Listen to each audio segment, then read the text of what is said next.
দর্শক, এই মুহূর্তে ঢাকা বিশ্ববিদ্যালয় এলাকা থেকে যুক্ত হচ্ছেন আমাদের দুইজন সহকর্মী মাসুদুর রহমান ও আফরিন আনোয়ার। আমরা প্রথমেই যাব আমাদের সহকর্মী মাসুদুর রহমানের কাছে। তার কাছে জানতে চাইব যে মাসুদুর রহমান, আপনি নিশ্চয়ই সেখানে অনেকক্ষণ ধরে অবস্থান করছেন এবং জানেন যে দফায় দফায় সংঘর্ষের পর ছেড়েছে ঢাকা বিশ্ববিদ্যালয়ের হল, কিন্তু তারা এও বলেছিল যে তারা হল ছাড়লে ঢাকা তারা ছাড়বে না। এই মুহূর্তে কি দেখতে পাচ্ছেন পরিস্থিতি, জানাবেন বিস্তারিতভাবে। আর ঢাকা বিশ্ববিদ্যালয়ের বিজয় ৭১ হল, সূর্য সেন হল, জসিমউদ্দিন হল, বঙ্গবন্ধু হল এবং জিয়া হল, এই কয়েকটি হলের সামনে সবশেষ শিক্ষার্থীরা জমায়েত হয়েছিল পুলিশের ধাওয়া খেয়ে। এরপর থেকেই তারা সেখান থেকে যখন সূর্য সেন হলের সামনে পুলিশ অবস্থান নেয় তখন তারা হলে ফিরে যায় এবং পুলিশের পক্ষ থেকে আহ্বান জানানো হয় যে তারা যদি স্বেচ্ছায় এখানে কোনো ধরনের সংঘর্ষে না জড়িয়ে এখান থেকে চলে যেতে চায় তাহলে পুলিশ তাদেরকে চলে যেতে দেবে। সেই আশ্বাসেই শিক্ষার্থীরা হল ছাড়ে এবং তারা শান্তিপূর্ণভাবে বিভিন্ন হল থেকে তাদের যেই জিনিসপত্র ছিল সেগুলো নিয়ে চলে গেছে। সবশেষ সন্ধ্যা ৭টার কিছু পরে রোকেয়া হল থেকেও যারা ছিল তারাও চলে গেছে। এই রোকেয়া হলের শিক্ষার্থীরা হল ছাড়ার মাধ্যমে ঢাকা বিশ্ববিদ্যালয় থেকে পুরোপুরিভাবেই সব হলের শিক্ষার্থীরা হল ছেড়েছে। তবে হল ছেড়ে যাওয়ার আগে সূর্য সেন হলের সামনে এই যে বৈষম্য বিরোধী ছাত্র আন্দোলনের সমন্বয়ক তিনি ঘোষণা দিয়েছিলেন যে তারা হল ছাড়লেও তারা ঢাকা ছাড়বে না এবং ঢাকায় না ছেড়ে তারা তাদের কর্মসূচি জানাবে। ঠিক ৮টার কিছু পরে তারা তাদের যে একটি গ্রুপ রয়েছে সেই গ্রুপে তারা একটি টেক্সট দিয়েছে। সেই টেক্সটে তারা বলেছে যে তাদের উপর যেই পুলিশ সহ আইন শৃঙ্খলা বাহিনীর সদস্যরা হামলা চালিয়েছে সেটির প্রতিবাদে তারা আগামীকাল কমপ্লিট শাটডাউন নামে কর্মসূচি তারা ঘোষণা করেছে এবং সেখানে সর্বস্তরের জনগণকে তারা আহ্বান জানিয়েছে যাতে তাদের কর্মসূচি বাস্তবায়ন করা হয়। এই বিষয়ে আমরা পুলিশের কাছে জানতে চেয়েছিলাম যে যেহেতু ঢাকা বিশ্ববিদ্যালয়ের হলগুলো ছাড়ার পর সবাই মনেই করে নিয়েছিল যে হয়তোবা পরিস্থিতি শান্ত হতে যাচ্ছে, কিন্তু যখন এই ধরনের কর্মসূচি আসে আইন শৃঙ্খলা বাহিনীও বলেছে তারা এখন কঠোর অবস্থানে থাকবে। এই পুরো ঘটনায় যতদিন ধরে আন্দোলন চলে পুলিশ কিন্তু শান্তিপূর্ণভাবে ছিল। আজকেই প্রথম আমরা দেখেছি পুলিশকে কঠোর অ্যাকশনে যেতে। পুলিশ সেটি বলেছে যে এই ধরনের অ্যাকশন এখন তারা অব্যাহত রাখবে।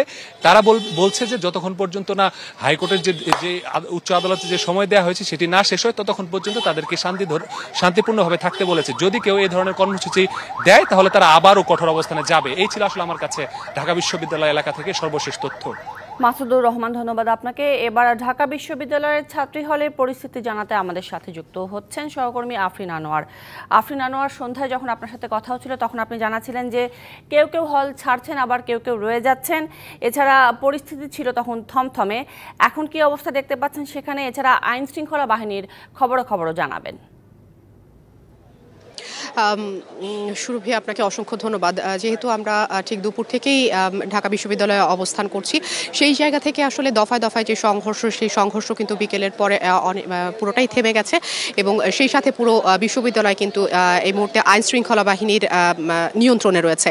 এবং যেটি বলছিলাম যে আসলে কিছুক্ষণ পরপরই দেখা যাচ্ছে যে আইন শৃঙ্খলা বাহিনীর যে টহল গাড়িগুলো সেই টহল গাড়িগুলো কিন্তু পুরো বিশ্ববিদ্যালয় ঘুরছে এবং বিভিন্ন জায়গায় তারা ঘুরে দেখছে। এবং আরও একটি বিষয় যেটি দেখেছি যে রোকেয়া হল থেকে কিন্তু ঠিক সন্ধ্যা 7:30 পৌনে 8টা পর্যন্ত যারা শিক্ষার্থী আছেন তারা কিন্তু তাদের জিনিসপত্র বা ব্যাগ নিয়ে কিন্তু তারা আসলে বাইরে বেরিয়ে যাচ্ছিলেন। একটি বিষয় আসলে তাদের সাথে আমার কথা হয়েছে, তা জানতে চেয়েছিলাম। তারা যেটি বলছেন যে আসলে এত অল্প সময়ের ভেতরে তাদেরকে হল ত্যাগের নির্দেশ দেওয়া হয়েছে যাদের আসলে ঢাকার বাইরে যাদের বাসাবাড়ি তাদের ক্ষেত্রে আসলে জিনিসটা খুবই কঠিন সংকটাপন্ন একটা অবস্থায় দাঁড়িয়েছে যে আসলে তারা কোথায় যাবে কি করবে সেই জায়গাগুলো আসলে বিবেচনা করেই কিন্তু তারা খুব ধীরে ধীরে হল ত্যাগ করেছে। এবং সর্বশেষ যেটি আমরা দেখেছি যে রাত 8টার সময় কিন্তু তারা পুরোপুরি হল ত্যাগ করেছে এমনটাই দেখেছি। এবং তাদেরকে জিজ্ঞেস করা হয়েছিল যে আসলে ভেতরে সিনিয়র কেউ আছেন কিনা, সেই জায়গা থেকে কিন্তু আসলে তারা জানিয়েছেন যে যারা দায়িত্বশীল তাদের কাউকেই তারা ফোনে পাচ্ছেন না, একটু কিঞ্চিত ক্ষোভও তারা প্রকাশ করেছেন। আর যেটি বলছিলাম যে সার্বিক অবস্থা নিশ্চয়ই আপনি আমার ক্যামেরার ফ্রেমে দেখতে পাচ্ছেন যে পুরো ভিসি চত্বরটি কিন্তু ঘিরে রেখেছে। চারপাশেই আইন শৃঙ্খলা বাহিনী আছে এবং সাংবাদিকরা আছেন। কিছুক্ষণ আগে আমরা যেটা দেখেছি যে ভিসি হাউসে শিক্ষামন্ত্রী তিনি প্রবেশ করেছিলেন এবং তিনি কিন্তু বেরিয়ে গেছেন, কিন্তু সাংবাদিকরা আসলে তার সাথে শিক্ষামন্ত্রীর সাথে কথা বলার চেষ্টা করেছিল। তিনি সাংবাদিকদের সাথে কোনো ধরনের কথা বলতে চাননি, না বলেই কিন্তু তিনি তার গাড়ি বহর নিয়ে বেরিয়ে গেছেন ঢাকা বিশ্ববিদ্যালয় থেকে। এই ছিল আমার কাছে সর্বশেষ। চলে যাব স্টুডিওতে সুরভি আপনার কাছে। অর্থাৎ আইন শৃঙ্খলা বাহিনী কঠোর অবস্থানে রয়েছে এবং নিয়মিত টহল দিচ্ছে। আফরিন আনোয়ার, ধন্যবাদ আপনাকে বিস্তারিতভাবে জানানোর জন্য। এদিকে রাজধানীর হানিফ ফ্লাইওভারের যাত্রাবাড়ি প্রান্তের টোল প্লাজায় আগুন দিয়েছে দুর্বৃত্তরা। সেখানে আছেন আমাদের সহকর্মী আরিফুল ইসলাম, বিস্তারিত জানতে যুক্ত হচ্ছি তার সাথে। আরিফ, শুনতে পাচ্ছেন আমাকে এবং জানাবেন যে কারা আগুন দিয়েছে, প্রত্যক্ষদর্শীরা কি বলছেন?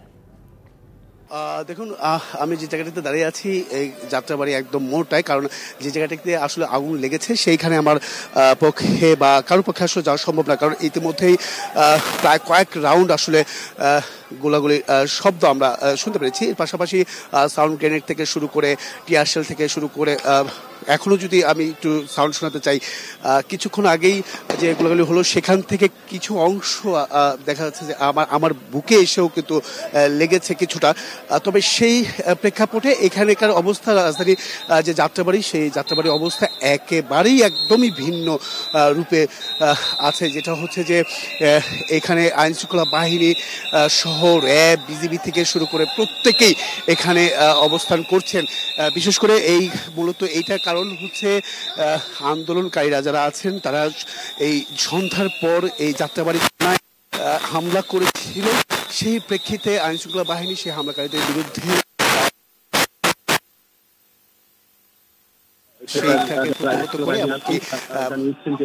আন্দোলনকারীরা তারা সেই যে আছেন তারা জানিয়েছেন যে এই হামলাকারীরা তারা সেই যে পুরো জায়গাটি আসলে একেবারে থমথমে অবস্থা বিরাজ করছে। বলা যায় যে আসলে রণক্ষেত্র, কারণ রাতের বেলা আমি খুব একটা দেখাতে পারছি না, তবু যতটুকু আসলে আমি এখানে প্রায় আধা ঘন্টা হয়ে এসেছি, সেখানে কয়েক রাউন্ড দফা দফায় কিন্তু গোলাগুলি হয়েছে।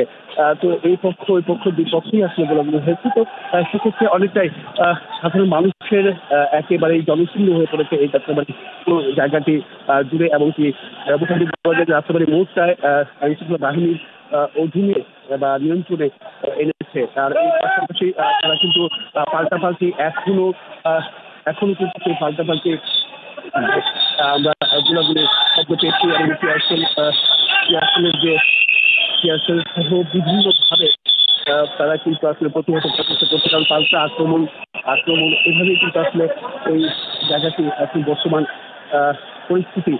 তো সেক্ষেত্রে সাধারণ জনগণ বা যারা আছেন প্রত্যেকেই একটা আতঙ্ক আছেন, প্রত্যেককেই নিরাপদ স্থানে করে যাওয়ার জন্য নির্দেশনা দিচ্ছেন।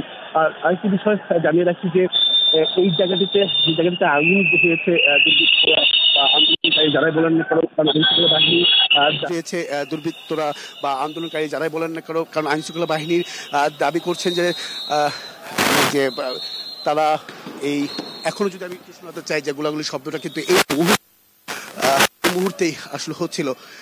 তো সেটা আসলে সামনে অন্ধকার, কোনো লাইট নেই, সেখানে আসলে যাওয়াটা অনেকটা ঝুঁকিপূর্ণ। তাই যতটুকু পারছি আসলে নিরাপদ স্থানে বজায় রেখেই চেষ্টা করছি। তবুও কয়েকটি ছিটে ফোঁটা বা যে হামলার সেই কিছুটা অংশ কিন্তু আসলে পায়ে এসে কিছুটা লেগেছে আমার।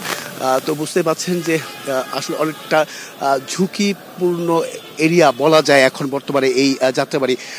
তো আরেকটি বিষয় জানিয়ে রাখি যে এখন যেটা হচ্ছে যে আমি একটু আইনশৃঙ্খলা বাহিনীর সদস্যদের একটু দেখাতে চাই যে তাদের যে অবস্থানটা, র্যাব থেকে শুরু করে প্রত্যেকেই তারা কিন্তু